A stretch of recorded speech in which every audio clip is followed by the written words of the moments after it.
The letter arrived on a Tuesday, unremarkable, except for the weight of the envelope and the foreign postage stamp pressed into its corner. Sarah Morgan stood in the narrow hallway of her third-floor walk-up, mail clutched in one hand, keys dangling from the other. The building smelled like someone's burnt dinner and the radiator that never quite worked right. She was 32 years old, exhausted in a way that went deeper than physical tiredness, raising a child that wasn't hers. Inside, Ethan sat cross-legged on the worn couch, homework spread across the coffee table. His dark hair fell into his face as he traced letters with careful precision. 8 years old, small for his age, with eyes that seemed older than they should be. Eyes that had watched his parents slip away from addiction and grief until there was nothing left to hold on to. That had been 2 years ago. 2 years of Sarah working double shifts as a waitress at Marco's Diner. 2 years of stretching groceries and patching clothes. 2 years of being the only parent Ethan had left. Sarah flipped through the stack of envelopes. Bill, coupon mailer, another bill. Then her fingers stopped on the thick cream-colored envelope with ornate script across the front. It was addressed to Master Ethan James Morgan, care of Sarah Morgan. The return address made her pause. Rothstein and Associates, Legal Counsel, Hudson Valley, New York. She turned it over slowly. The seal on the back was actual wax, deep burgundy, pressed with some kind of crest. Sarah couldn't remember the last time she'd seen a letter sealed with wax outside of a movie. Ethan, she called softly, stepping into the living room. Sweetie, there's something here for you. Ethan looked up, pencil still in hand, confusion crossing his small face. For me? Yeah. Sarah sat beside him on the couch, the springs groaning under even her slight weight. It's from a law office. Do you know what that means? Ethan shook his head, setting down his pencil. His fingers reached out to touch the envelope like it might be fragile or dangerous. Sarah carefully broke the wax seal and pulled out the letter inside. The paper was thick, expensive, the kind that probably cost more than their weekly grocery budget. She unfolded it and began to read aloud, her voice catching slightly as the words registered. Dear Master Ethan James Morgan, it is our duty to inform you that your grandmother, Catherine Ashford, passed away on the 14th of October.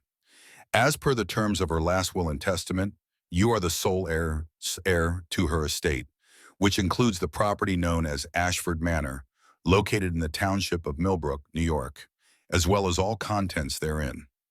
Sarah stopped reading. Her hands had started to tremble.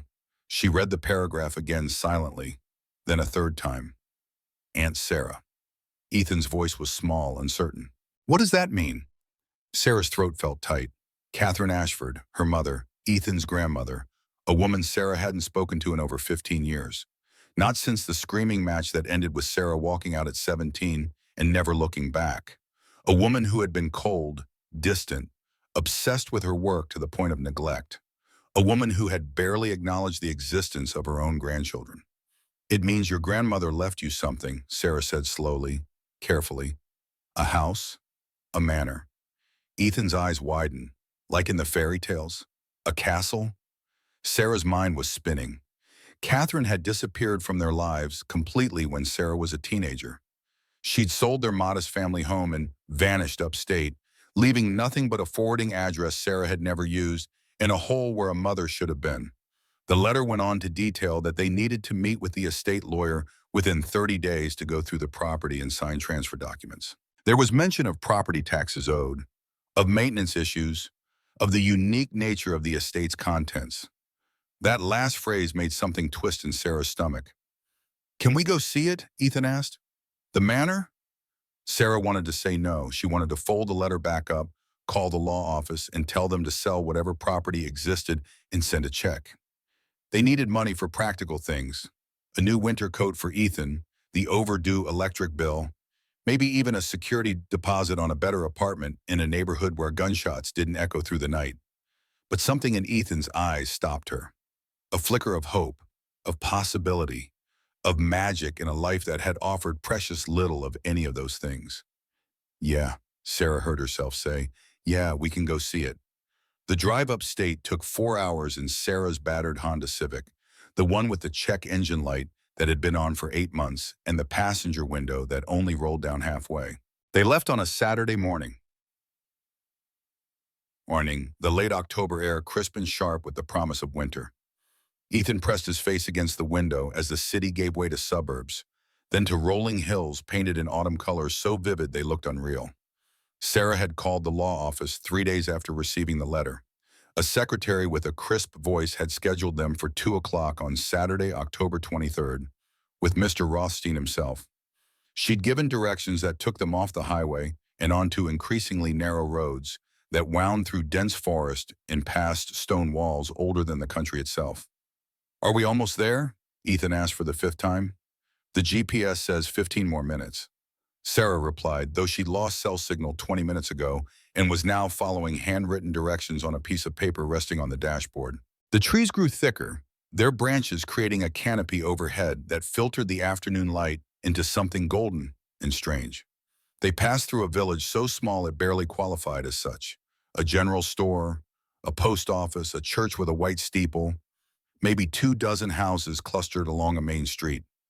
Then they were back among the trees, climbing higher into the hills. The road became gravel, then dirt, winding up and up until Sarah's ears popped from the elevation change. Around a sharp bend, through a break in the trees, Ethan gasped. "Aunt Sarah, look!" Sarah looked.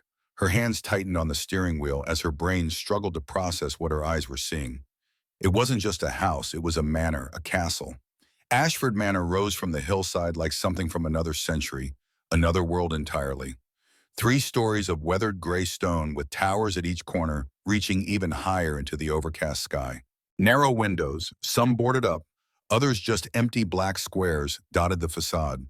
The roof was a patchwork of slate tiles, many missing, revealing dark gaps underneath. Ivy crawled up the eastern wall, so thick in places it obscured the stone entirely. A wrought iron gate, rusted and hanging crooked on its hinges, marked the entrance to a long driveway choked with weeds. Beyond it, the manor loomed, magnificent and terrible, beautiful and broken, like a forgotten dream slowly crumbling back into the earth. Sarah pulled the car to a stop before the gate, unable to drive any further even if the path had been clear. For a long moment, neither of them spoke. The only sound was the engine ticking as it cooled and the wind moving through the trees with a sound like distant voices. "It's real," Ethan whispered. "It's a real castle." Sarah's chest felt tight. This was what her mother had been doing all these years, living alone in this massive, decaying monument to something Sarah couldn't begin to understand. She'd always known Catherine was strange, obsessive about her work as an art conservator, distant in a way that made Sarah feel like she was always intruding on something more important. But this, a black Mercedes sedan sat parked to the side of the gate, clean and expensive looking, completely out of place against the Gothic decay. As Sarah turned off her own car, a man emerged from the Mercedes, briefcase in hand, wearing a gray suit that probably cost more than Sarah made in 3 months. "Miss Morgan," he called, walking toward them. He was in his 60s, silver-haired with sharp eyes behind wire-rimmed glasses. Sarah got out of the car, her legs unsteady. Ethan scrambled out the passenger side, immediately moving to stand close to Sarah, his small hand finding hers. "Mr. Rothstein," Sarah managed, "this is Ethan." The lawyer's expression softened slightly as he looked down at the child. "Master Ethan, I'm very sorry for your loss." Ethan nodded solemnly, though Sarah knew he couldn't truly mourn a grandmother he'd never known. Sarah gestured toward the manor, words failing her. "I have to be honest, I wasn't expecting anything like this. What is this place?" Rothstein followed her gaze, his expression unreadable. "Your mother purchased this property in 1997. It was originally built in 1886 by a steel magnate named Edmund Ashford. No relation to your mother, despite the name. She chose it specifically because of the architecture and the isolation." "Isolation for what?" Sarah asked, though part of her wasn't sure she wanted to know. "Her work," Rothstein replied carefully. "Shall we go inside? There's quite a bit to discuss, and I think it's best done where we can sit down." He produced a large iron key from his briefcase and they approached the gate. It took both Sarah and Rothstein pushing together to swing it open far enough for them to walk through. The driveway was even worse than it had looked from the one, broken pavement and weeds creating an obstacle course that had Ethan hopping from clear spot to clear spot like he was playing a game. Up close, the manor was even more imposing. The front door was solid oak, 15 feet tall, with iron bands across it and a knocker shaped like a lion's head. The stone steps leading up to it were cracked, moss growing in the crevices. To the right, one of the tower windows had shattered, and Sarah could see tattered curtains moving in the breeze from inside. "I must warn you," Rothstein said as he fitted another key into the massive lock on the door. "The property has been vacant for 3 months since your mother's passing. Before that, she lived here alone, with no staff, no help of any kind. The condition inside is, well, you'll see." The lock clicked with a sound like a gunshot in the quiet. Rothstein pushed and the door swung inward with a groan that raised the hair on Sarah's arms. The entrance hall was vast and dark, what little light there was coming from the open door behind them and a few small windows high up on the walls. As Sarah's eyes adjusted, she could make out a grand staircase directly ahead, its banister carved with intricate designs. Portraits lined the walls, though most were so covered in dust and grime she couldn't make out the faces. The floor was marble, cracked in places and covered with years of accumulated dirt and leaves that had blown in through broken windows. But it was the smell that hit her hardest. Not decay exactly, but age, dust, and something else. Something like old paper and metal and time itself. "The electricity is still on," Rothstein said, flipping a switch near the door. A chandelier overhead flickered to life, though half its bulbs were burned out. The light it cast was weak and yellow, creating more shadows than it dispelled. "Though I can't vouch for the wiring. The plumbing is functional but temperamental. Heating system works in some rooms, not in others." Ethan's hand had grown tighter in Sarah's. The wonder in his eyes was now mixed with something else. Uncertainty, maybe fear. This wasn't the fairy tale castle of storybooks. This was something darker, stranger, heavy with secrets. They moved deeper into the entrance hall. To the left, a doorway opened into what might have once been a formal sitting room, though now it was filled with furniture covered in white sheets, ghostly shapes in the dim light. To the right, another doorway revealed a dining room with a table that could have seated 20, now layered with dust thick enough to write in. "Your mother spent most of her time in the study and the upper floors," Rothstein explained, leading them toward the staircase. "I should mention that much of the manor is in serious disrepair. Sections of the roof have collapsed. Some floors are unsafe. I've marked the dangerous areas with caution tape, but you'll need to be very careful, especially with the child." "How big is this place?" Sarah asked, her voice echoing strangely in the vast space. 47 rooms, Rothstein replied, though many are inaccessible now due to structural damage. Your mother primarily used perhaps a dozen of them. 47 rooms. Sarah's mind reeled. Her mother had lived alone in a 47-room manor for over 20 years. The woman who had barely been present in their two-bedroom house had chosen this vast empty space to spend her final decades. They climbed the staircase slowly, testing each step. Some groaned alarmingly under their weight. Ethan stayed close to Sarah, his eyes wide as he took in the peeling wallpaper, the portraits of strangers watching them from the walls, the shadows that seemed to move in the corners of his vision. The second floor was a maze of hallways and doors. Rothstein led them past several closed rooms, pointing out the ones marked with bright yellow caution tape stretched across their entrances. "Structural issues," he explained each time. He brought them to a room at the end of one hallway. "This was your mother's study," he said, opening the door. The study was the first room that felt inhabited, lived in. A massive desk dominated the center, its surface covered with papers, books, and what looked like photographs. More books lined floor-to-ceiling shelves on every wall, some in languages Sarah didn't recognize. There was a worn leather chair, a lamp with a green glass shade, and on one wall a corkboard filled with photographs, newspaper clippings, and notes connected by red string like something from a detective's investigation. Sarah moved closer to the desk, her fingers hovering over the papers scattered across it. They were covered in her mother's handwriting. That precise, careful script Sarah remembered from childhood notes left on the kitchen counter. But the words made no sense. Coordinates, names, dates, references to museums and galleries and private collections. "What was she working on?" Sarah asked, picking up one of the photographs. It showed a painting, a landscape with dark swirling skies. Someone had written on the back, "Confirmed Vienna 1943. Rothstein cleared his throat.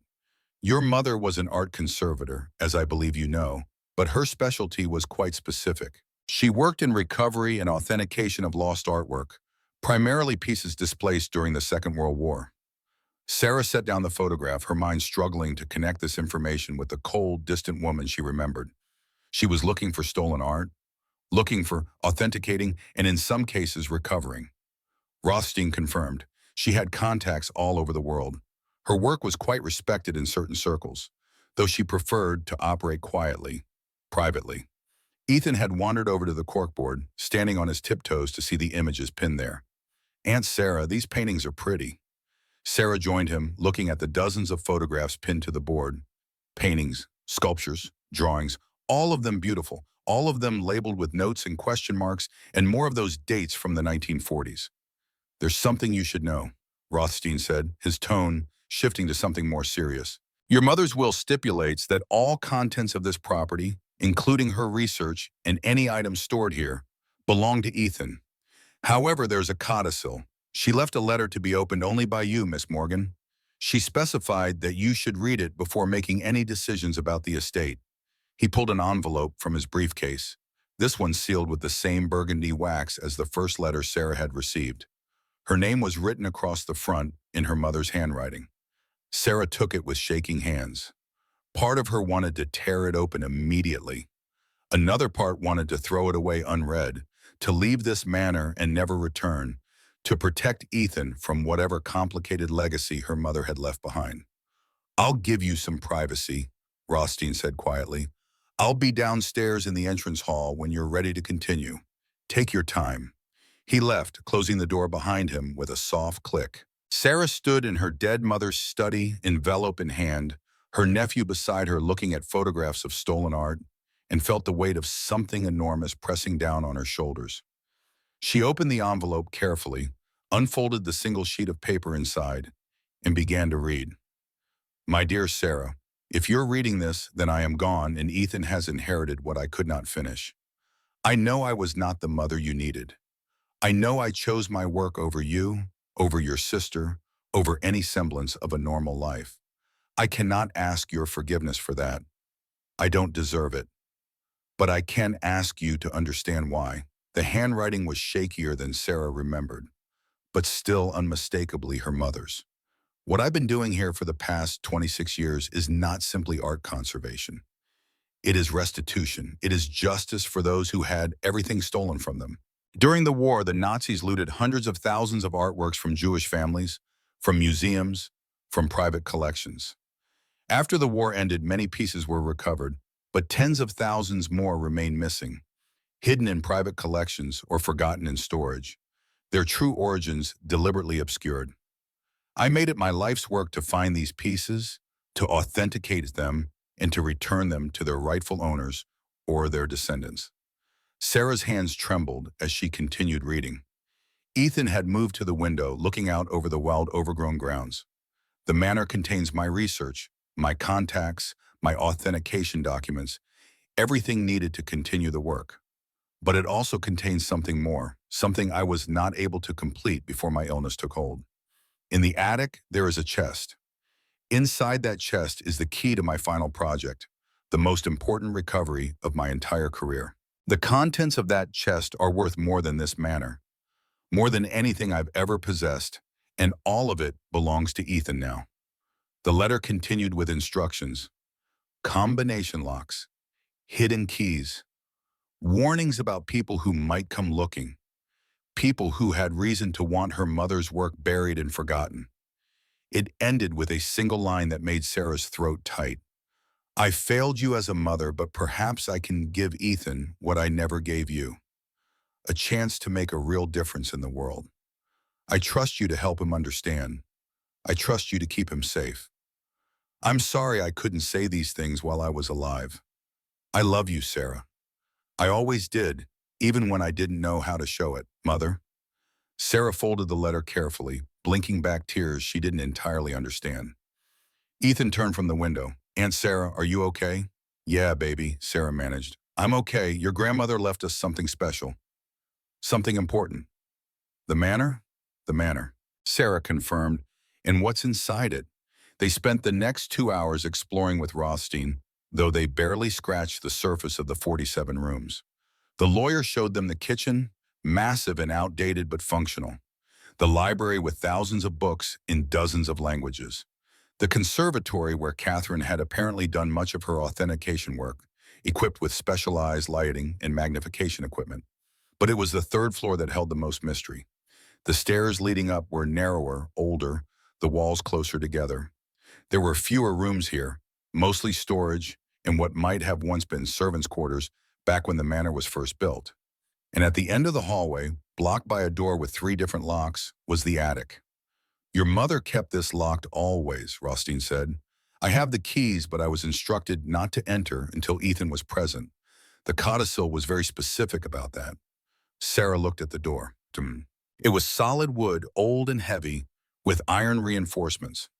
The 3 locks looked modern, recently installed, out of place on the ancient door. "Can we open it?" Ethan asked, his earlier fear replaced now by curiosity. Rothstein checked his watch. "It's nearly 5 o'clock. The light will be fading soon and there's no electricity on this floor. Perhaps it would be better to return tomorrow in the daylight." But Sarah was shaking her head. She'd read her mother's letter. She knew somehow that whatever was in that attic couldn't wait. "Do you have a flashlight?" "In my car." "Let's get it." 10 minutes later, they stood before the attic door again, Rothstein with his flashlight, Ethan pressed against Sarah's side, Sarah with her mother's letter folded in her pocket and her heart beating too fast. Rothstein unlocked the first lock, then the second. The third one stuck, required some wiggling, but finally clicked open. He looked at Sarah, a question in his eyes. She nodded. He pushed the door open. The attic was dark, completely dark. The only light coming from the flashlight beam cutting through dust motes that floated in the air like snow. The ceiling sloped on both sides, following the roofline. Wooden beams crossed overhead, and the floor was old planks that creaked with every step. But it was what filled the attic that made Sarah's breath catch. Wooden crates, dozens of them, maybe more than 100. They were stacked carefully, some small enough to carry, others large enough to hold furniture. Each one was labeled with numbers and letters that meant nothing to Sarah Rao. And in the center of the room, sitting on a raised platform like it was an altar, was a chest. Not a wooden crate like the others. This was something else entirely. It was large, maybe 4 feet long and 3 feet wide, made of dark wood inlaid with what looked like ivory or bone in intricate patterns. The metalwork on its corners and edges was tarnished silver, worked into designs of vines and flowers. It was secured with not one but 2 padlocks, both modern and heavy-duty. Ethan moved toward it like he was drawn by invisible strings. "It's beautiful," he whispered. Rothstein swept the flashlight around the room. "I had no idea there was this much up here. Your mother never allowed me access to this floor." Sarah approached the chest slowly, her heart pounding. This was what her mother had written about, the key to her final project, worth more than the manor, worth more than anything Catherine had ever possessed.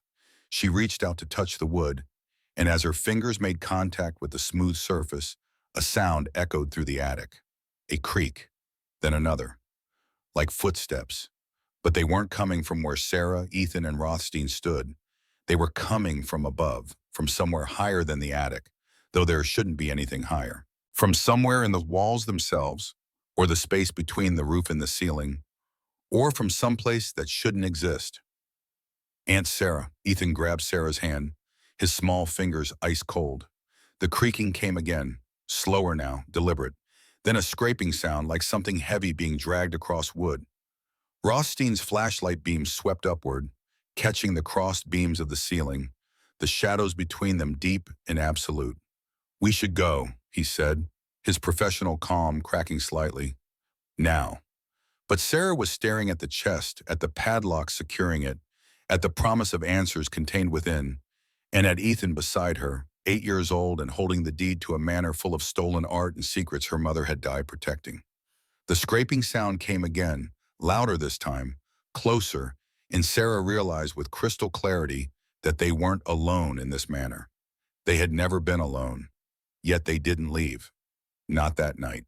Despite the sounds from above, despite Rothstein's pale face and trembling hands, despite every instinct screaming at Sarah to grab Ethan and run, they stayed. Because Sarah had read her mother's letter, and she understood now that walking away wasn't an option.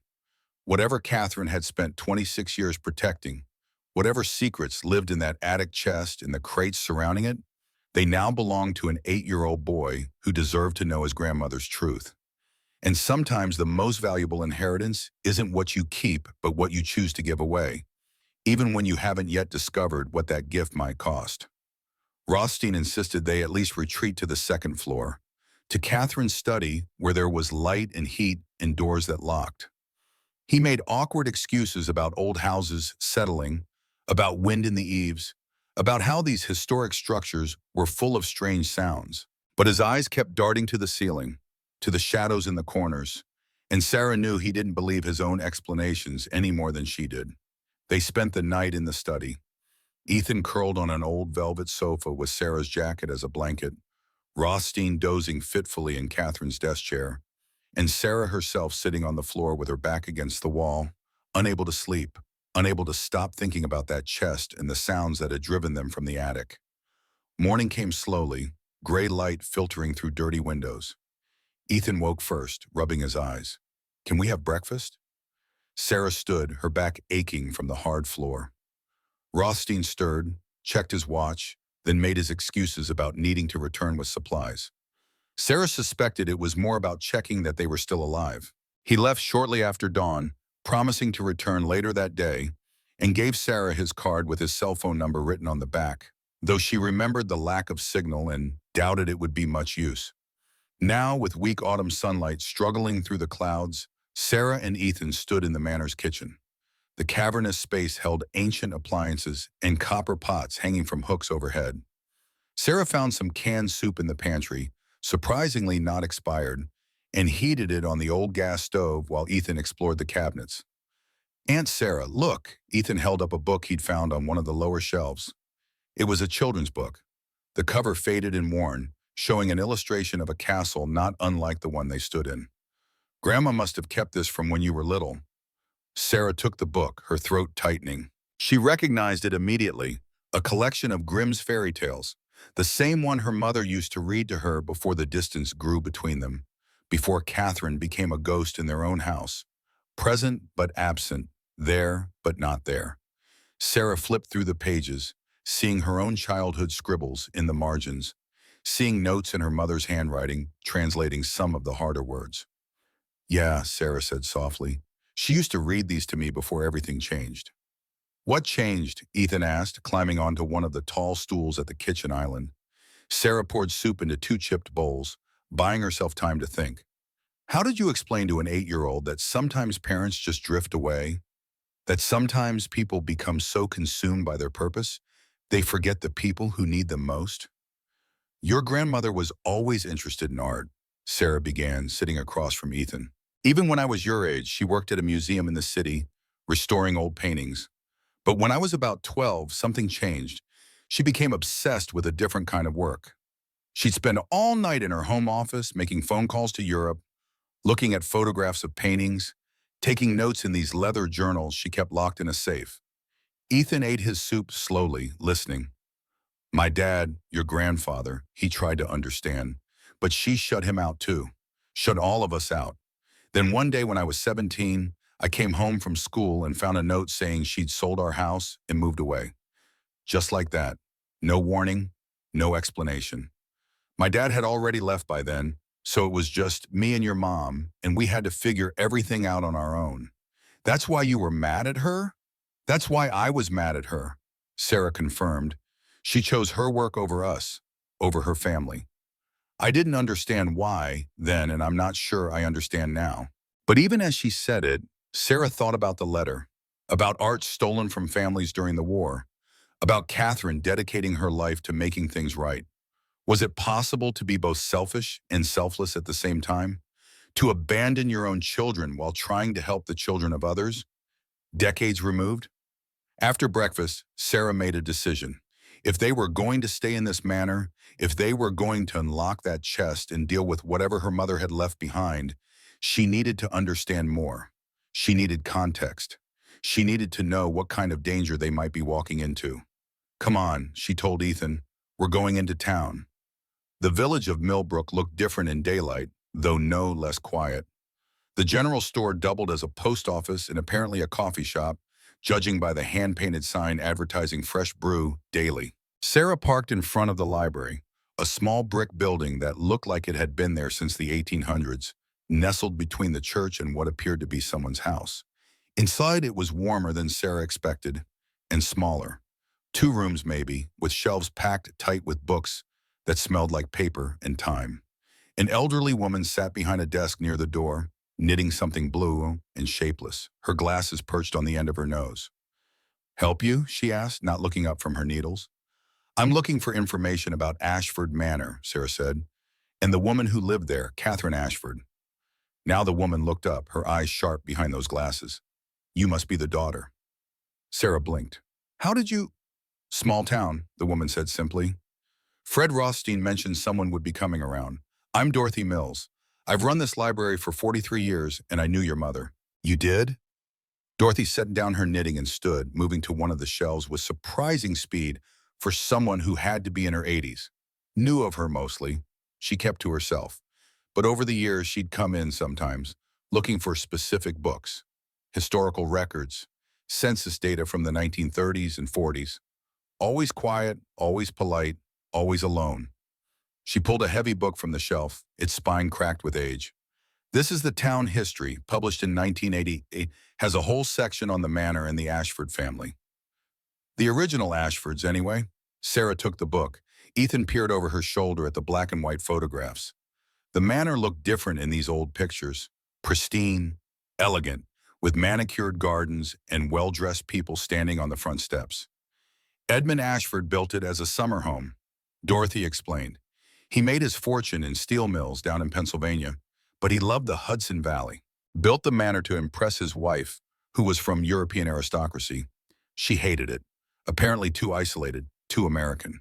She left him after 5 years, went back to Austria, and he lived there alone until he died in 1923. "What happened to it after that?" Sarah asked, scanning the text beneath the photographs. "Sat empty for decades. The family tried to sell it several times, but it's too big, too expensive to maintain, too far from anything. Finally sold it in 1974 to a couple from the city who wanted to turn it into a bed and breakfast. That lasted about 6 months before they gave up and abandoned it. Your mother bought it in 97 for practically nothing because no one else wanted it." Sarah looked at a photograph of the manor's interior from its heyday, the entrance hall gleaming with polished marble, crystal chandeliers, furniture that probably cost more than most houses. "Did my mother ever say why she wanted it?" Dorothy hesitated, glancing at Ethan, then back to Sarah. "You might want to talk to Harold. Harold Weiss. He lives in the blue house at the end of Maple Street. He knew your mother better than anyone else in town." "Why would he know her better?" Dorothy's expression shifted to something sad, something knowing, "because she helped him find his mother." Harold Weiss was 92 years old and still sharp as a tack. He answered the door of his small, neat blue house wearing a cardigan and slippers, his face lined with age but his eyes bright and clear. When Sarah explained who she was, his entire demeanor changed. Come in," he said, ushering them into a living room that smelled like old books and lemon polish. Photographs covered every surface, family pictures spanning decades, black and white mixed with color, faces that looked similar across generations. "I was hoping someone would come. I have things for you, things your mother would want you to have." They sat on a floral sofa while Harold settled into his chair with a soft grunt. Ethan was immediately drawn to a photograph on the side table, a young boy, maybe 7 or 8, holding his mother's hand. "That's me," Harold said softly. 1937, with my mother, Rivka. It's the last photograph I have of her." Sarah's stomach dropped. She knew suddenly where this was going. "We were from Vienna," Harold continued, his accent slight but still present after so many decades. "My father was a doctor. My mother was an artist, a painter. We lived in a beautiful apartment filled with her work, with paintings she'd collected. Then 1938 came. Kristallnacht. Everything changed overnight. Ethan had grown very still, sensing the weight of what was being shared, even if he didn't understand all of it. My parents got me out on a kinder transport. I was 9 years old. They promised they would follow, that they would come to England and get me, and we would go to America together. I waited for 2 years. I waited in a children's home in London, and then the war started, and the letters stopped coming. Harold's hands trembled slightly as he reached for another photograph. This one of a painting, a landscape with dark mountains and a river. This was my mother's favorite. She painted it from memory of the place where she grew up. It hung in our living room in Vienna. When the Nazis came, when they started seizing art from Jewish families, this painting disappeared along with everything else we owned. Sarah felt Ethan press closer to her side. Your mother found it, Harold said, his voice thick with emotion. 37 years after my parents died in Auschwitz, your mother found my mother's painting. It had been in a private collection in Switzerland, listed under a false provenance, hidden away by someone who knew exactly what they had and where it came from. She authenticated it, proved it was stolen, and she got it back. He pointed to the wall above the fireplace and Sarah saw it. The painting from the photograph, now framed and carefully preserved. Dark mountains, a winding river, a small house with smoke rising from its chimney. It was beautiful and haunting, like looking at a ghost. She drove it here herself, Harold continued. Wouldn't trust anyone else to deliver it. She sat right where you're sitting now and told me about my mother, about how talented she was, how her other work had been scattered across Europe, some pieces destroyed, some lost forever. But this one she'd saved. She gave me back the only piece of my mother I had left besides photographs. Tears ran down Harold's weathered cheeks. Ethan, without prompting, got up and handed him a tissue from the box on the side table. Harold smiled, patting the boy's hand gently. Your grandmother was a difficult woman, he said, looking at Sarah. Now, I won't lie to you. She was obsessive, single-minded, sometimes cold. But what she did, the work she devoted her life to, it mattered. She gave dozens of families back pieces of their history that had been stolen. She made the Nazis answer, even decades later, for what they took. Sarah's throat was tight. Did she ever talk about her own family, about why she left us? Harold nodded slowly. Once, she told me she had 2 daughters, that she'd failed them, that there was no repairing that damage. She said she couldn't be both a good mother and do this work, so she chose the work because no one else would. She said it was the most selfish and selfless decision of her life, and she'd live with that guilt until she died. Did she say what she was working on at the end? Sarah asked. She left a letter mentioning a final project. Harold's expression grew serious. She stopped visiting about 6 months before she died. But the last time I saw her, she was excited. Nervous too, but excited. She said she'd found something big, something that could change everything. A collection that had been hidden for 80 years. Artwork worth hundreds of millions, all stolen from a single family. She said if she could authenticate it and return it, it would be the culmination of her entire career. Did she say where this collection was? In her manor, Harold said. She'd been gathering it piece by piece for over a decade, buying it from shady dealers and private collectors, all of it with questionable or false provenance. She was working on the final authentication when she got sick. She told me if anything happened to her, the work had to continue, that someone had to finish what she started. Sarah looked down at Ethan, who was looking at the painting above the fireplace with thoughtful eyes. She left it to Ethan. All of it. Then Ethan has been entrusted with something precious, Harold said, and something dangerous. There are people who don't want these artworks returned, collectors who bought them, dealers who sold them, families who profited from the original thefts. Your mother made enemies. Be careful. They stayed another hour, Harold sharing stories about Catherine's visits, the other families she'd helped, the meticulous way she documented everything. He gave Sarah a folder of papers, copies of the authentication documents for his mother's painting, letters Catherine had written to him, a photograph of the 2 of them together when she'd returned the artwork. As they were leaving, Harold called out one more thing. Check the children's books. Your mother once told me she always hid her most important keys in plain sight, in places only someone who truly knew her would look. Back at the manor, Sarah stood in the study, staring at the bookshelves with new understanding. Her mother hadn't just been a distant, cold woman obsessed with work.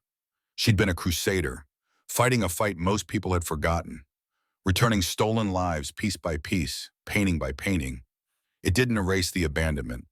It didn't make the childhood pain disappear. But it complicated it, adding layers of gray to what Sarah had always seen as black and white. What are we looking for? Ethan asked, standing beside her. Children's books, Sarah said. Books like the one you found this morning.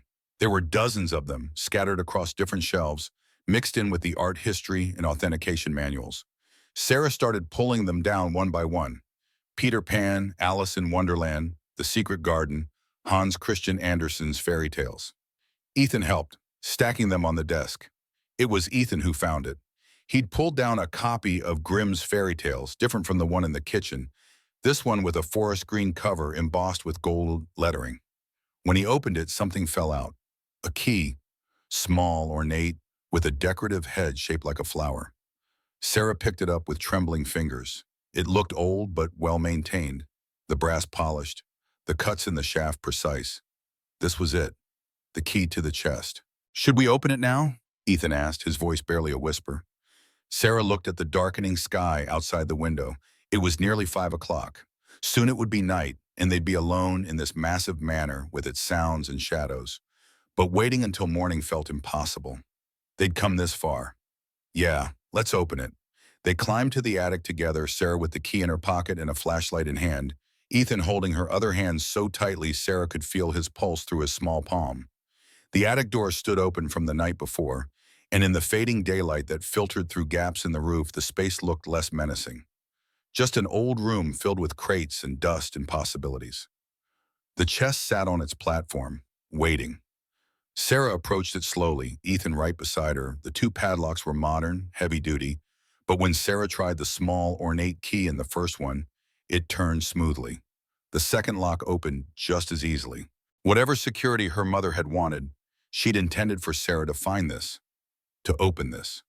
Sarah lifted the heavy lid, the hinges groaning softly. Inside, wrapped in protective cloth, were layers of contents. She carefully removed the first layer, a cloth roll that, when unfolded, revealed dozens of documents, authentication certificates, bills of sale, provenance records, all dated from the 1930s and 40s. Names she didn't recognize, addresses in cities across Europe, Vienna, Paris, Berlin, Amsterdam, Prague. Beneath that, photographs, hundreds of them. Some were of paintings, portraits, landscapes, still lifes, abstract pieces. Others showed people, families, children, houses filled with art. Written on the backs were names, dates, addresses that no longer existed. These are the families, Sarah said softly, the realization washing over her, the ones the art was stolen from. Ethan looked at a photograph of a little girl, maybe 6 years old, standing in front of a large portrait. On the back someone had written, Sarah Goldstein, Vienna, 1937. Portrait by Gustav Klimt. Location unknown. Beneath the photographs was another layer, this one containing what looked like maps, detailed sketches of rooms, buildings, estates. Each one was marked with numbers corresponding to pieces of art. Sarah's hands shook as she realized what she was looking at. Locations, hiding places, bunkers and warehouses, and private homes where stolen art had been secreted away during and after the war. And at the very bottom of the chest, nestled in black velvet, was a smaller box. This one was steel, fireproof, with a combination lock on the front. There was a piece of paper taped to the top, and on it, in her mother's shaky final handwriting, were 4 words, the Strauss collection, authenticated. Sarah's heart pounded. She remembered what Harold had said, a collection worth hundreds of millions, stolen from a single family, the culmination of her mother's career. What's the Strauss collection? Ethan asked. I don't know, baby, but I think we're about to find out. She turned the box over, looking for any hint of the combination. There was nothing on the box itself, but as she moved aside more of the cloths in the chest, she found another envelope. This one smaller, addressed simply, "When you're ready." Inside was a letter and 3 photographs. The letter was brief. The combination is the date we were happiest. You'll remember. I'm sorry for everything after. The photographs made Sarah's breath catch. The first showed Sarah herself as a little girl, maybe 5 years old, sitting on her mother's lap while Catherine read to her from a book. Both of them were smiling, genuinely smiling, in a way Sarah had almost forgotten was possible. The second showed Sarah and her sister as children, playing in a garden, their mother watching from a bench with an expression of such tenderness It hurt to see. The third was dated on the back, August 14th, 1992. Sarah remembered that day. It was one of the last good memories she had before everything fell apart. They'd gone to the beach, just the three of them. Sarah, her mother, and her sister. They'd built sandcastles and collected shells, and for one perfect day, Catherine had been fully present, fully there, not thinking about work or art or anything but her daughters. August 14th, 1992. Sarah tried the combination on the box, 081492.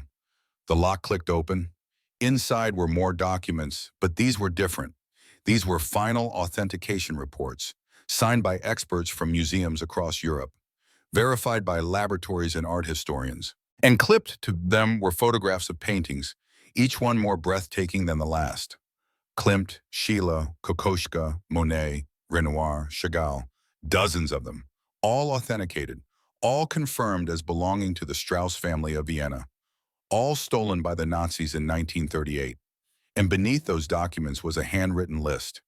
It detailed where each piece was located now, not in some distant collection or museum or private estate. Here, in the manor, in the crates filling the attic. Sarah stood slowly, looking around at the dozens of wooden crates with new understanding. Each one was labeled with numbers corresponding to the list. Each one contained artwork worth millions, tens of millions. Her mother had spent over a decade quietly acquiring these pieces, authenticating them in secret, storing them here, waiting until she had the complete collection so she could return it all at once to the surviving members of the Strauss family. Aunt Sarah, Ethan whispered, his eyes wide. Are there really paintings in all these boxes? Sarah nodded, her throat too tight to speak. She moved to the nearest crate, checking the number against the list. Number 47, a landscape by Claude Monet. She found a crowbar near the door and carefully, gently pried open the crate. Inside, wrapped in layers of protective material, was a painting. Even in the dim light, Sarah could see the quality of it, the way the colors seemed to glow, the masterful brushstrokes creating light and shadow. It was beautiful, achingly beautiful, and it had been stolen from a family 87 years ago. Ethan came closer, standing on his tiptoes to see. It looks like the pond near the library. It's called Water Lilies, Sarah said, reading from the documentation. Painted in 1919, it belonged to David Strauss, a banker in Vienna. He was murdered in Mauthausen concentration camp in 1941. The weight of that settled over them both. This wasn't just a painting. It was a life, a family, a history that had been violently interrupted and carefully, painstakingly recovered. Sarah looked around the attic at all the crates, each one containing a piece of that stolen history. Her mother had done this. Cold, distant Catherine, who couldn't figure out how to love her own children, had spent 2 decades returning love to families who had lost everything. What did we do with them? Ethan asked. Sarah thought about Harold Weiss, about the way his face had lit up when he talked about getting his mother's painting back. She thought about the families in the photographs, the children who had grown old wondering what happened to their parents' treasures, the grandchildren who had never seen the artwork their grandparents had loved. She thought about the letter her mother had left. I trust you to help him understand. We finish what your grandmother started, Sarah said firmly. We return them to the Strauss family. Every single one. Ethan looked up at her, those old young eyes searching Sarah's face. Even though it means we won't have them? Especially because it means we won't have them. These don't belong to us, baby. They never did. Your grandmother understood that. She spent her whole life making sure stolen things got returned to the people who loved them. We have to do the same. Ethan was quiet for a long moment, then he nodded. Okay, Grandma would want that. Yeah, Sarah said softly, she would. As they descended from the attic, Sarah carrying the steel box with the Strauss authentication documents and Ethan carrying the leather-bound ledger, Sarah felt something shift inside her. The anger she'd carried for 15 years, the resentment at being abandoned, hadn't disappeared. But it had changed shape, become something more complex, more human. Her mother had been flawed, deeply flawed, but she hadn't been cruel.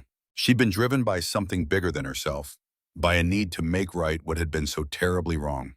She'd sacrificed her own happiness, her own family, for the happiness of strangers she'd never met. It wasn't fair. It wasn't right. But it also wasn't simple. Nothing about Catherine Ashford had ever been simple. And now Sarah and Ethan stood at a crossroads, holding the culmination of a life's work, faced with a choice that would define not just their future, but the legacy of a woman who had chosen justice over everything else, even love. The question wasn't whether the Strauss collection was valuable. The question was whether doing the right thing was worth more than $312 million, and whether an 8-year-old boy and his 32-year-old aunt had the courage to answer that question the way Catherine had answered every question in her life, with unwavering commitment to what was right, no matter the cost. That night, as Ethan slept on the sofa in the study, Sarah sat at her mother's desk and began reading through the authentication documents, the provenance records, the careful notes Catherine had made about each piece. She found contact information for the Strauss Foundation, an organization dedicated to recovering family assets lost in the Holocaust. She found letters Catherine had drafted but never sent, explaining what she'd found and offering to return the collection. And she found one more envelope hidden in the back of a drawer, addressed to Sarah in her mother's handwriting. She opened it with shaking hands. "My dearest Sarah, if you found this, then you've opened the chest. You've seen what I've spent my life collecting. I know you must be angry. I know you probably hate me for leaving you. I would hate me too, but I want you to know that every night for the past 26 years I have thought about you and your sister. Every single night I've wondered if you were safe, if you were happy, if you ever thought of me with anything other than anger." Sarah's vision blurred. "I made my choice and I can't take it back. I chose to save art instead of relationships. I chose dead people's memories over living people's needs. It was wrong and it was right and it was impossible and it was everything. When you return the Strauss collection, and I know you will because you have a better heart than I ever did, you'll understand a little bit why I made that choice. Not forgive maybe, but understand. Sometimes the biggest love requires the biggest sacrifice, even when that sacrifice is your own happiness, even when it's your own family. I'm sorry, Sarah, for all of it, but I'm also not sorry for the work, and I think maybe you'll understand that contradiction." Sarah folded the letter carefully and looked around the study at all the evidence of her mother's obsessive dedication. The corkboard with its red string connecting victims to their lost art, the shelves full of authentication manuals and war histories, the photographs of families Catherine had helped, faces brightened by returned treasures. Her mother had been right about one thing. Sarah did understand the contradiction now. She understood that people could be both terrible and wonderful, that they could fail in some ways while succeeding monumentally in others. It didn't make the abandonment hurt less, but it made Catherine human. And tomorrow Sarah would begin the work of contacting the Strauss Foundation, of returning $312 million worth of art to its rightful owners, of finishing what Catherine had started. Because that's what you did when someone handed you their unfinished mission. You picked up where they left off, even when it was hard, even when you didn't fully understand, even when part of you wanted to walk away. Sarah turned off the desk lamp and sat in the darkness, listening to the manor settle around her. And for the first time since arriving, the sounds didn't frighten her. They sounded like possibility. Morning brought cold clarity. Sarah drafted an email on her laptop using the spotty Wi-Fi that occasionally worked in certain corners of the manor. It was addressed to the Strauss Foundation, brief and direct. "My name is Sarah Morgan. I am the daughter of Catherine Ashford, an art conservator who recently passed away. I am writing to inform you that my mother spent the last 14 years recovering what we believe to be the complete Strauss collection, seized from the family in Vienna in 1938. The collection consists of 217 pieces, authenticated by leading experts, currently stored at Ashford Manor in Millbrook, New York. The estimated value of the complete collection is $312 million. My nephew Ethan Morgan is the legal heir to my mother's estate and has instructed me to contact you regarding the return of all items to Ruth Strauss or her designated heirs. We await your reply." She hit send before she could second-guess herself, before the reality of what they were giving up could take root and change her mind. $312 million, enough to change their lives forever, enough to buy security, education, a future without struggle. But it wasn't theirs. It had never been theirs. The response came faster than Sarah expected. Within 2 hours, her phone buzzed with a new email, the subject line reading, Strauss Collection Recovery. Sarah opened it with shaking hands. The email was from Samuel Strauss, Ruth's grandson, who ran the foundation. His words were formal but barely contained excitement and disbelief. He requested an immediate video call if possible and provided contact information for several authentication experts who would need to verify the collection. By evening, Sarah found herself on a video call with Samuel Strauss and 3 other foundation members. Her laptop balanced on Catherine's desk, Ethan sitting beside her. Samuel was in his 60s, distinguished looking, with his grandmother's dark eyes. Miss Morgan, if what you're saying is true, this would be the single largest recovery of a family's lost artwork in history. My grandmother has spent 78 years not knowing what happened to her parents' collection. She watched them die, came to a foreign country with nothing, built a new life, always carrying the loss of everything her family had treasured. It's true, Sarah said. She prepared for this call by photographing several key pieces, including the portrait of Sarah Strauss. She shared her screen, scrolling through the images. This is just a sample. There are 217 authenticated pieces in total. When the portrait of Sarah Strauss appeared on screen, Samuel made a sound Sarah couldn't quite interpret, something between a gasp and a sob. "That's my great-grandmother," he whispered. "I've seen photographs of this painting, but it's been lost for so long, we thought it was destroyed. My grandmother has a reproduction hanging in her flat in London. She looks at it every day." The other foundation members asked questions, technical questions about authentication and storage and condition reports. Sarah answered what she could, directing them to Catherine's files for the rest. They arranged for a team to come to the manor within 3 days to begin the authentication process and prepare the collection for transport. After the call ended, Sarah sat in the silence of the study, the weight of what was about to happen settling over her. They were really doing this. They were giving away $312 million because it was the right thing to do. Ethan had fallen asleep on the sofa again, exhausted by the emotional weight of the day. Sarah covered him with a blanket and returned to the desk, intending to organize the files for the foundation team's arrival. That's when she noticed the car. It was parked at the edge of the property, barely visible through the trees in the fading twilight. A dark sedan, expensive-looking, with tinted windows. It hadn't been there earlier. Sarah watched it for several minutes, but no one got out. It just sat there, engine presumably off, waiting. A chill ran down her spine. She remembered Harold's warning. "Your mother made enemies. Be careful." Sarah dimmed the lights in the study and moved to the window, staying in the shadows as she watched the car. After about 10 minutes, a second vehicle pulled up beside it. 2 men got out of the second car and approached the first. One of them was tall, thin, wearing an expensive coat. The other was broader, built like someone hired for muscle rather than conversation. They stood talking for a few minutes, the thin man gesturing toward the manor. Sarah couldn't hear what they were saying, but his body language was aggressive, insistent. Then both men got back in their cars and drove away. But Sarah had no doubt they'd be back. She pulled out her phone and called Rothstein. It went to voicemail. She tried again, then sent a text. "Someone's watching the property. 2 men in expensive cars, not sure who they are, but they know something's here." The response came within minutes. "Lock all doors and windows. I'm calling the sheriff. Don't let anyone in." Sarah did as instructed, checking every lock in the manor, a process that took nearly an hour given how many entrances the massive structure had. Some doors and windows didn't lock anymore, their mechanisms broken by age and neglect. She did her best, moving furniture in front of the broken ones, creating barriers. Back in the study, Ethan was awake, sensing Sarah's tension. "What's wrong?" "Nothing, baby," Sarah lied, but Ethan's old young eyes saw through it. "Someone's coming for the paintings, aren't they? That's why Grandma hid them. That's why she lived alone. She was protecting them from bad people." Sarah sat beside him, pulling him close. "Yeah, I think so. What do we do?" "We wait. Help is coming. And we don't let anyone take what belongs to Ruth Strauss." That night, Sarah didn't sleep at all.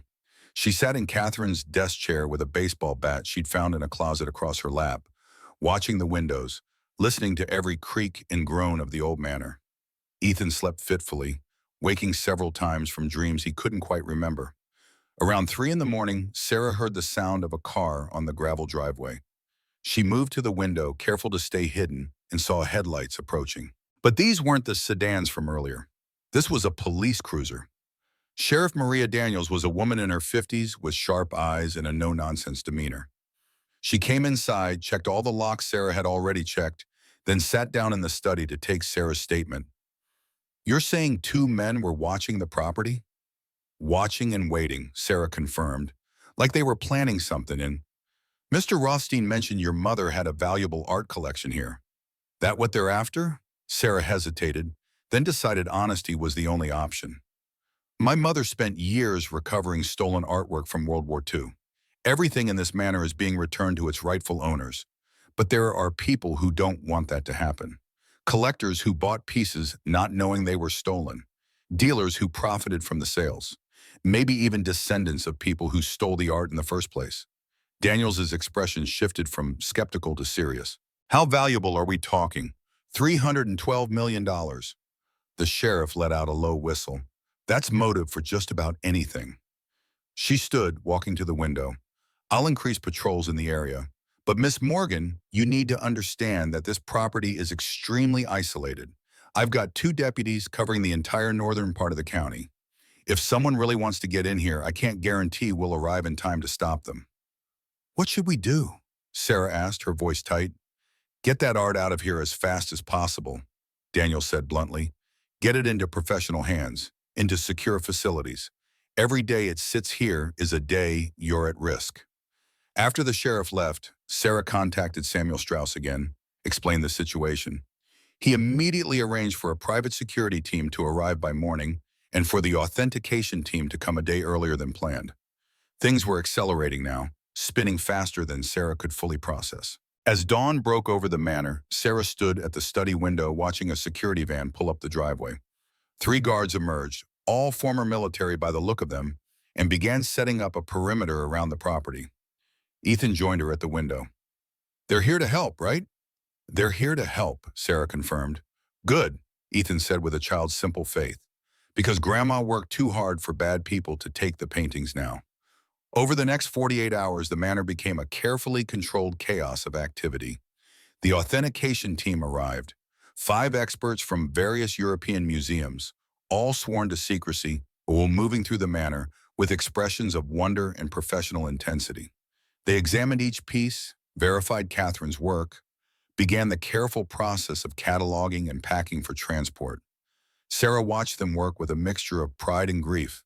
Her mother had done this.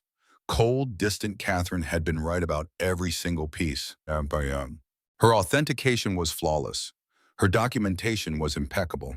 These experts, the best in their fields, confirmed over and over that Catherine Ashford had been brilliant at her work, one of the finest art conservators of her generation. On the 3rd day, Samuel Strauss himself arrived, having flown from London with his grandmother. Ruth Strauss was 93 years old, small and frail, but when she walked into the hidden room behind the wardrobe and saw the portrait of her mother at the piano, she became something else entirely. She stood in front of it for a long time, silent, tears streaming down her weathered cheeks. Then she reached out with a trembling hand and touched the frame, just touched it, like she was trying to reach across 87 years and connect with the mother she'd lost as a girl. "I thought I'd never see her face again," Ruth whispered in accented English. "Not like this. Not as she really was." Sarah stood back, giving the old woman space to grieve and remember. Ethan stood beside her, watching with solemn eyes. Ruth turned finally, looking at Sarah and Ethan. "Your mother, she did this. She found all of it. She spent 14 years tracking down every piece," Sarah confirmed. "She wanted to give you back everything your family lost." "Why?" Ruth asked. "Why would she dedicate her life to this, to people she never met?"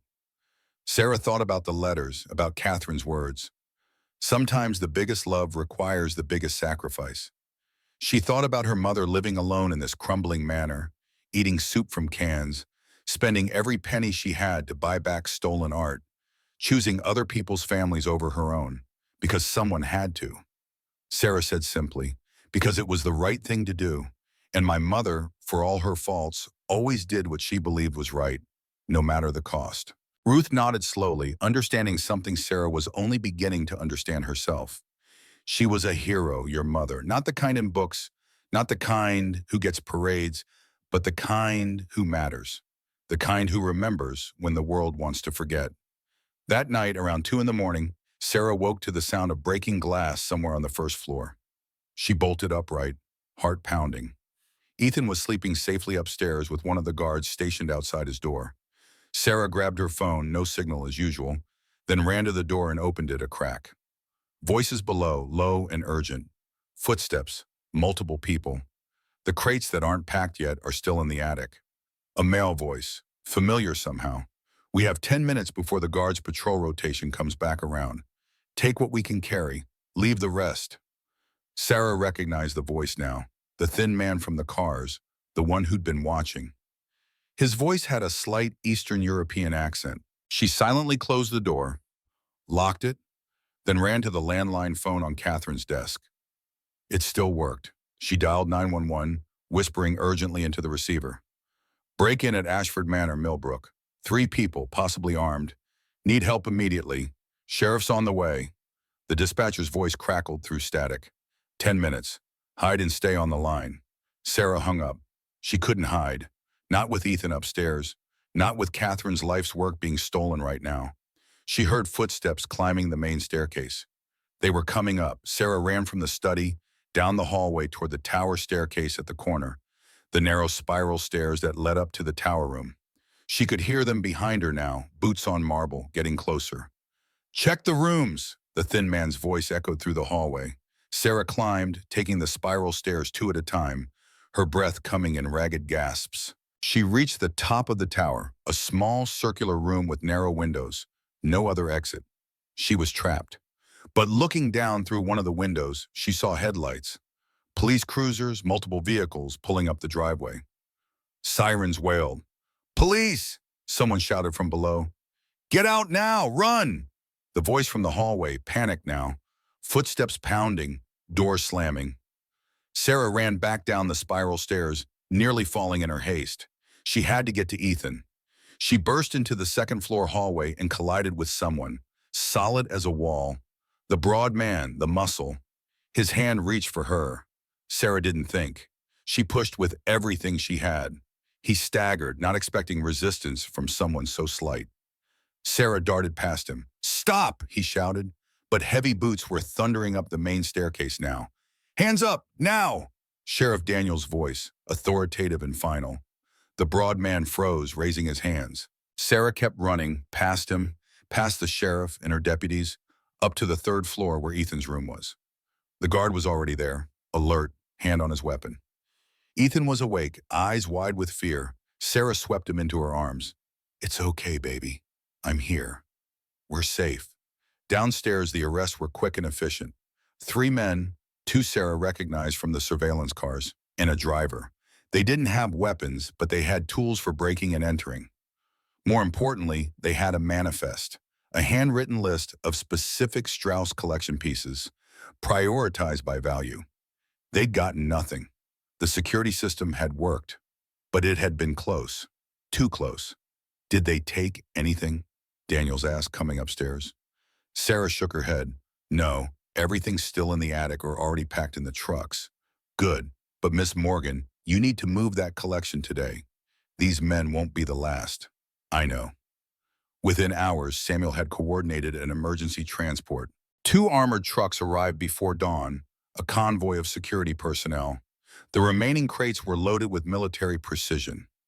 By 10 in the morning, the last truck pulled away from Ashford Manor, carrying 217 authenticated pieces, $312 million in stolen history, and 87 years of grief finally being laid to rest. Sarah stood at the rusted gate with Ethan, watching the convoy disappear down the winding road. The manor behind them was truly empty now. No art, no purpose, just stone and shadows, and the ghost of a woman who had sacrificed everything for a cause most people had forgotten. 2 weeks later, Sarah received another call from Sheriff Daniels. The 3 men arrested at the manor had taken plea deals in exchange for testimony.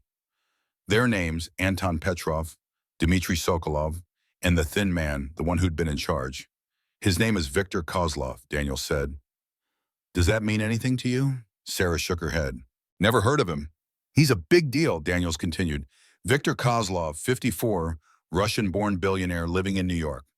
Owns 3 art galleries in Manhattan, a private auction house, a personal collection worth over $500 million, and the Justice Department has been investigating him for 8 years for trafficking in stolen art. Sarah's breath caught. My mother knew him. She did. We found emails on Kozlov's phone. He contacted Catherine Ashford 6 years ago, offered to buy any Strauss pieces she was willing to sell. Your mother refused, wrote back, not for sale, not ever. They belonged to Ruth Strauss. After that, Kozlov had her watched. Private investigators, surveillance on the manor. When Catherine died, he thought it was his chance before the collection could be returned. Sarah felt cold. He was willing to steal from a Jewish family, for the second time, and not the first time he's done it. The FBI is examining his personal collection now. They suspect over 40 pieces have questionable provenance, and 43 are now confirmed stolen during or after World War II. Your mother's documentation provided the key evidence for 18 of those cases.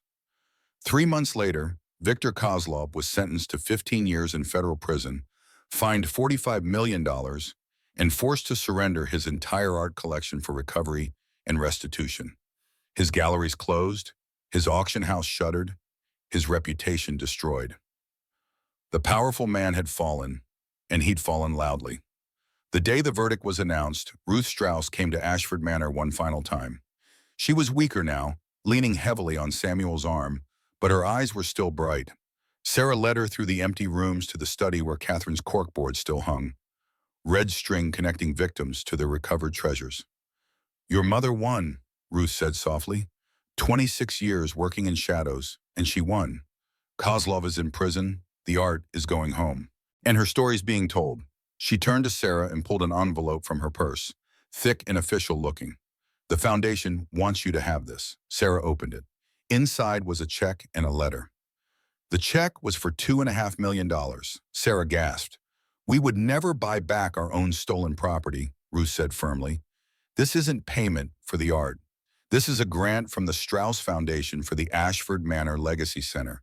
We want you to turn this place into what it should be, a museum, an education center, a place where people learn why this work matters, why justice matters, even when it takes 87 years.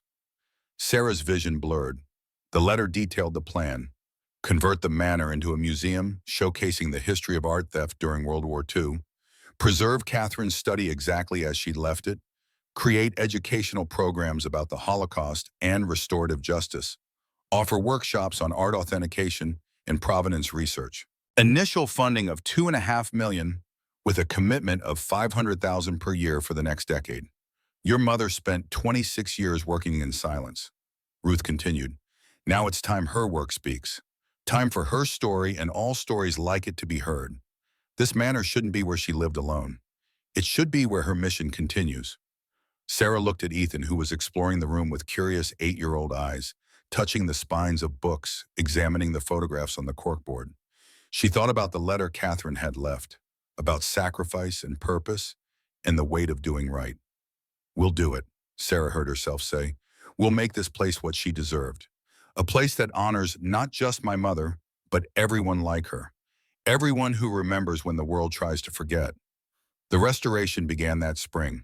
The $2.5 million became seed money that attracted matching grants from cultural organizations.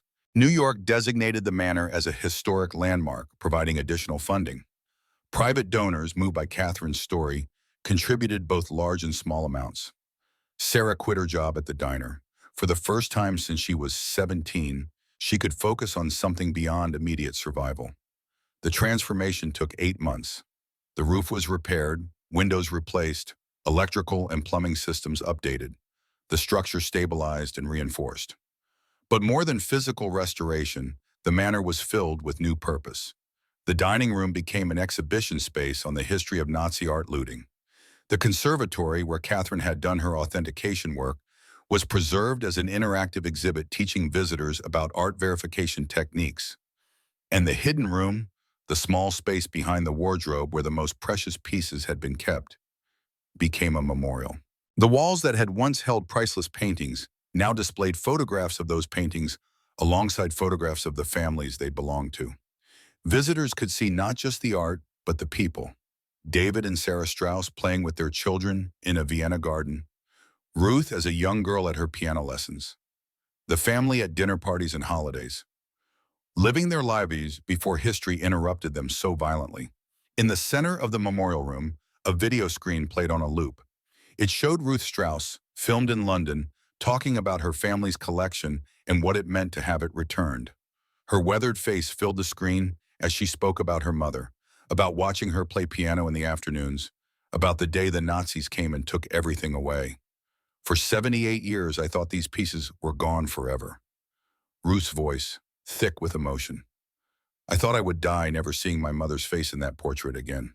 And then this woman, this Catherine Ashford, who I never met, who my family never met, she spent years finding them.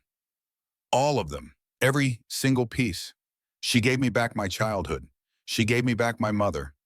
The grand opening of the Ashford Manor Museum and Education Center took place on a brilliant October day, almost exactly 1 year after Sarah and Ethan had first driven up that winding road. The transformation was stunning. Where once had been a crumbling ruin, there was now a beacon. Still Gothic, still imposing, but restored and alive, its windows gleaming, its stones cleaned, its purpose renewed. Hundreds attended. Ruth Strauss came, making the difficult journey from London because she insisted on being there. Harold Weiss came, walking with a cane but standing straight and proud. The families of other victims Catherine had helped over the years traveled from across the country and around the world.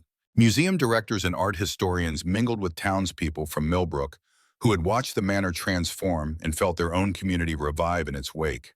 Sarah stood at a podium in the entrance hall, Ethan beside her, looking out at the assembled crowd. She prepared remarks, had them written on cards in her pocket, but looking at all these faces, survivors and descendants, townspeople and strangers, people whose lives had been touched by her mother's work, she set the cards aside and spoke from her heart. My mother, Catherine Ashford, was not an easy person to love. She was distant, obsessive, difficult. She made choices that hurt the people closest to her. She missed birthdays and graduations and ordinary moments that should have mattered. For a long time, I hated her for that. I thought she'd chosen her work over her family because she cared more about paintings than people. Sarah paused, gathering herself. But this past year, walking through this manor, reading her journals, meeting the families she helped, I've learned something important. My mother didn't care more about paintings than people. She cared about paintings because of people. Every piece she recovered represented a life stolen, a family destroyed, a history someone wanted to erase. She dedicated herself to proving that art survives, that memory persists, that love is stronger than hate, even when decades have passed. Ethan squeezed Sarah's hand and she looked down at him, this remarkable 8-year-old who had faced impossible choices with wisdom beyond his years. This manor is now dedicated to that principle, that what was stolen must be returned, that what was lost can be found, that the work of remembering, of honoring, of making things right is never finished. It's a legacy my mother started, and it's a legacy my nephew Ethan and I are committed to continuing. The applause was thunderous, echoing through the newly restored entrance hall, but it was what happened after the formal speeches that Sarah would remember most vividly. Ruth Strauss, helped by Samuel, made her way slowly to where Sarah and Ethan stood. She took Ethan's small hands in her own aged ones and looked into his eyes. "You gave away a fortune, little one. Do you understand what that means?" Ethan nodded seriously. "It means the paintings went back where they belonged, to you and your family. And do you regret it, giving away so much money?" Ethan thought about this carefully, then shook his head. "My teacher says the best things aren't things at all. They're doing what's right. Grandma knew that. Now I know it too." Ruth's eyes filled with tears. She pulled Ethan into a gentle hug and over his shoulder looked at Sarah. "Your mother raised you well, even from a distance. And you've raised this child even better." "I'm trying," Sarah said, her own voice thick. "You're succeeding," Ruth assured her. 4 months later, on a quiet Tuesday in early spring, Sarah's phone buzzed with a message from Samuel. Ruth had passed away peacefully in her sleep the night before, at age 94, surrounded by family, with the portrait of her mother hanging on the wall across from her bed. She'd spent her final year knowing that everything her family had treasured had been returned, preserved, honored.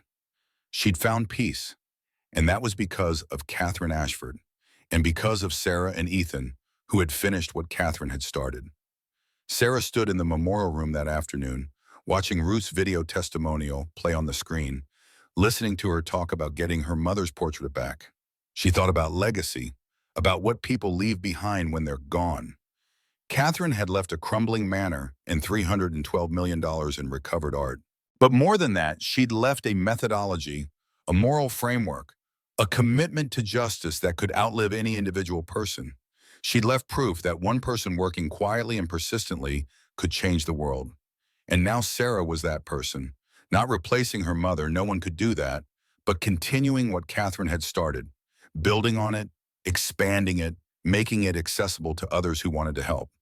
The Ashford Foundation now employed 12 people working on active recovery cases, maintaining the museum, developing educational programs, training others in authentication and research techniques. Ethan came into the room, just home from school. "Aunt Sarah," he said quietly, "do you think Grandma would be proud of us?"